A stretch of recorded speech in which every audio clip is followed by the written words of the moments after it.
అందరికీ జై భీమ్. నేను Rajesh Mahasen. Welcome to Mahasen media. అంటే ఇది ఓవరాక్షన్ ఇవ్వండి ఒకసారి. ముసలికొక్క ఓవరాక్షన్ ఒకసారి చూడండి.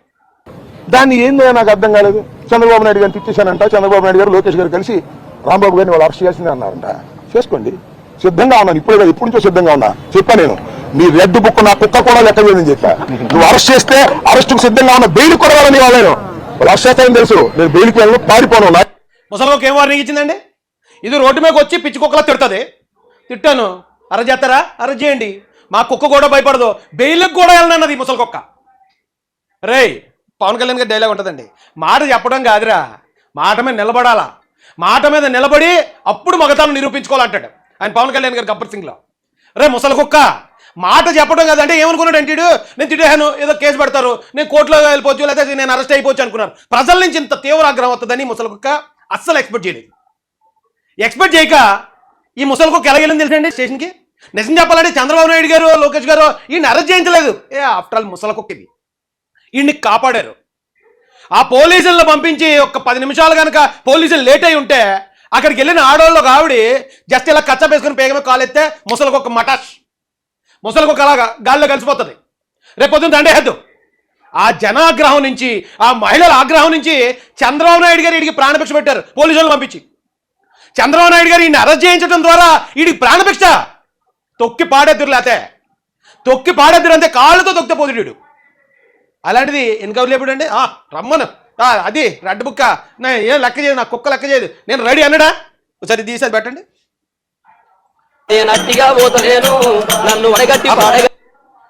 ఇరా అమ్మటి కుక్క, అంత కబుర్లు చెప్పావు కదరా, పోలీసులు వద్దు నాకు, వెళ్ళిపోండి పోలీసులు ఎక్కడి నుంచి, నేను తేల్చుకుంటాను.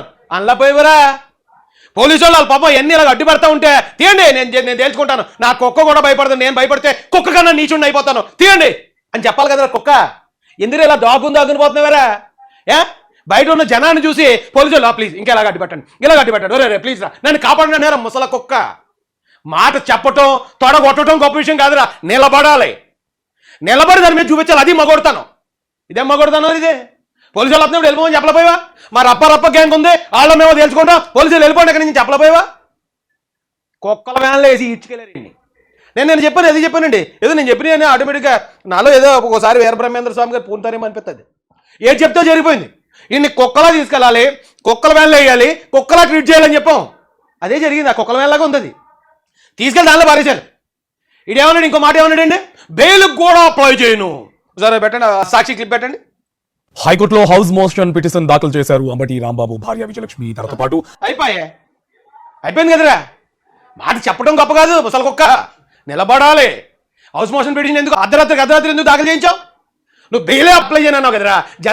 ఆ జనాగ్రహం చూసి తడిసిపోయిందా, కింద మీద బరస్ట్ అయిపోయి ఉంటుంది. ఆ టైంలో ఎవడు వెళ్తాడిని తొక్కి పాడేద్దరు అక్కడ. కొడకల్లారా, నోటికి ఏదొస్తే అది వాగటం. ఏముందిలే, చట్టంలో బలమైన చట్టాలు లేవు కదా, కోర్టులో ఏదో తొలి చెప్పేసి బయటకు వచ్చేద్దాం, లేదా చిన్న తిట్టే కాబట్టి దానికి పెద్ద శిక్షలు లేవు కదా, కాబట్టి వెళ్ళిపోయి సీఎం గారిని తిట్టేద్దాం, వాళ్ళ తల్లిని తిట్టేద్దాం, పబ్లిక్గా పెద్ద పోటుగాళ్ళు అనిపించుకుందాం అంటే జనాలు తొక్కేస్తారు, తొక్కి పెట్టి నారదేస్తారు. ఇప్పటికైనా వైసీపీలో ఉన్న ప్రతి ఒక్కరికి చెప్తున్నాం, ఇప్పుడు గతంలో జరిగింది ఓకే, అప్పుడు నిజం చెప్పాలంటే నీకు క్షమించారు. గత ప్రభుత్వ హయాంలో ఈ ముసలి కుక్క మురిగిన మురుగులన్నీ తెలుగుదేశం కార్యకర్తలు, తెలుగుదేశం నాయకులు సరే వదిలేండి, కుక్క మురిగింది అనుకోని వదిలేశారు. అందుకని ఆ మంచితనాన్ని చేతకంతనంగా తీసుకుంటే ఇప్పుడు ఏమైంది, ఇల్లు గొల్లయింది. కార్లు తగలబెట్టారు, అది తగలబెట్టారు. కార్లు కాదు, అక్కడ ఈ ముసలి కుక్క ఉంటే ముసలి కుక్కను తగలబెట్టారు జనం. ఆ మంటలోకి ఇలా చేసి అలా పడిచేద్దరు. అలాగా అంత కోపంలో ఉన్నారు జనం. నోటికి ఏదో వస్తే అది వాగితే, ఎవరి తల్లి మీద ఎవరి భార్య మీద మాట్లాడితే ఎవరా ఊరుకునేది? చట్టాలు, రాజ్యాంగం ఇవన్నీ పాటిస్తారు జనం. ఒక స్థాయి మించిపోతే దేశాధ్యక్షులు కూడా పరిగెట్టించారు చరిత్ర, ప్రపంచ చరిత్ర.